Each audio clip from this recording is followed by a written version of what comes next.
يا مساء الخير على كل اللي بيتابعونا. النهارده جايبه لكم رساله من احد الاعضاء بيسأل فيها هو اللي بيعمله ده معاه حق ولا غلطان.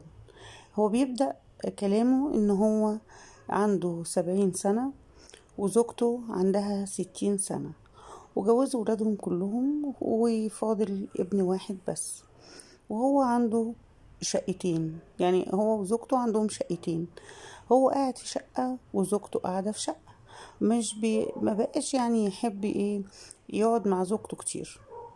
بيحب يقعد مع اصحابه، بيحب يقعد في الشقة لوحده، يتمشى بالليل. يعني خلاص بقى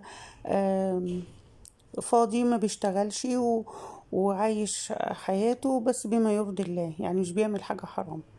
المهم هي اقترحت عليه ان هما الاتنين يسكنوا في شقة واحدة، ويدوا الشقة التانية لابنهم اللي عايز يتجوز. وهي ياما كتير اتحايلت عليه انه يجي يقعد معاها في الشقة، بس هي كانت بتقول اسيبه براحته ما خنقهوش، لان معاها ابنها بيونسها قاعد معاها في الشقة.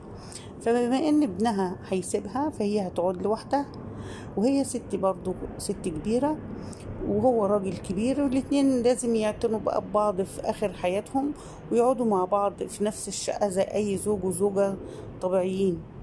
هو رافض ان هو يقعد معاها في شقة واحدة، وبيقول لها خلاص انا المعاش بتاعي بعد ابني ما يتجوز، خلاص خدوا الشقة، انا هاخد المعاش بتاعي واروح اقعد لوحدي في اي حتة.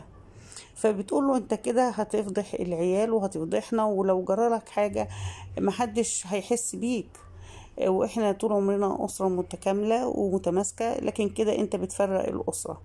هو مصمم على رأيه وبيقول لا انا حر، انا خلاص جوزتهم وعملت الرسالة اللي عليا وخلاص. فاحنا مستنيين رأيكم. وانا بقول له يا عم الحاج،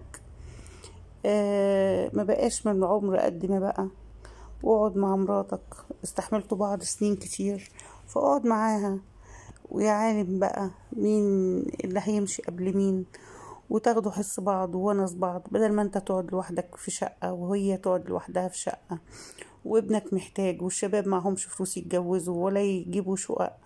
فما ينفعش اللي انت يعني بتعمله ده. بعدين هي مراتك لو وحشة، يعني انت ما مستمر معاها لغاية دلوقتي ليه؟ ده سؤالي ليك، وانا مستنية رد من حضراتكم.